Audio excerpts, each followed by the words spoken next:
సభను మరియు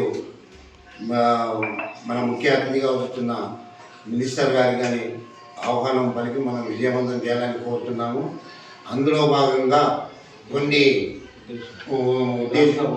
గ్రామ సభ ఉద్దేశంలో కూడా కొన్ని మన అపోహాలు గ్రామాల్లో తిరుగుతుంటే పుట్టిస్తుంది. ఎందుకంటే ఇవి వచ్చినవే రేషన్ కార్డులు ఇవే మళ్ళీ రావు, ఇల్లు ఇప్పుడు వచ్చినవే శాంక్షన్ అయిన ఇల్లు ఇవే అని చెప్తున్నారు.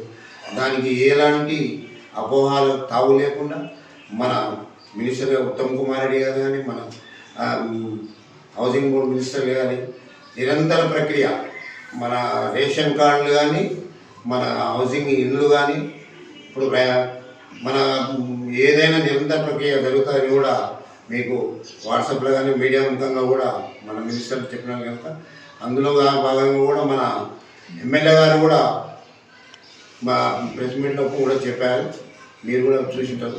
నిరంతర ప్రక్రియ కాకపోతే ఏదైనా కొంచెం ప్రాబ్లమ్స్ ఏమున్నాయి మన కులకరణ ప్రకారం ఇప్పుడు కొన్ని రేషన్ కార్డు వచ్చినాయి.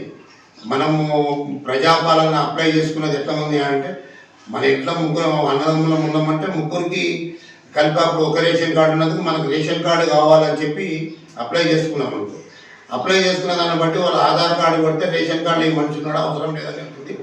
ఆ భాగంగా రేపు 21 నుంచి ఎవరికైతే రేషన్ కార్డు లేదో 21 తారీఖు నుంచి 24 తారీఖు వరకు అప్లై చేసుకుని ఆస్కారం ఉన్నది కనుక కంపల్సరీగా మనం కూడా గ్రామాల్లో కూడా గ్రామ పార్టీ అధ్యక్షులు కానీ మరియు ఇందిరమ్మ కమిటీ వాళ్ళు కానీ మనం చెప్పే బాధ్యత ఉంది. రేపు గ్రామ సభలో కూడా అప్లై చేసుకునవచ్చు.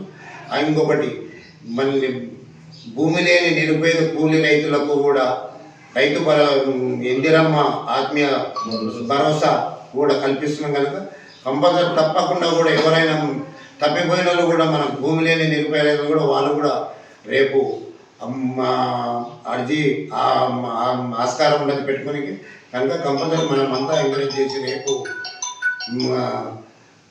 21 నుంచి 24 వరకు గ్రామ సభలు జరిగితే కనుక అందరూ గ్రామ పార్టీ అధ్యక్షులు కానీ కాంగ్రెస్ నాయకులు కానీ కాంగ్రెస్ కార్యకర్తలు కూడా శ్రద్ధతో తీసుకొని ప్రతి ఒక్కరికి మన అభివృద్ధి సంక్షేమ పథకాలు అందేటట్లు చర్యలు తీసుకోవాలని కోరుకుంటూ రేపు జరగబోయే గ్రామ సభ లాల్పూర్లో ముఖ్య అతిథిగా చేస్తున్న మన మినిస్టర్ వైద్య ఆరోగ్య శాఖ మంత్రివర్యులు శ్రీ దామోదర నరసింహ గారికి స్వాగతం పలుకుతూ సభను విజయవంతం చేయాలని కోరుకుంటున్నాను.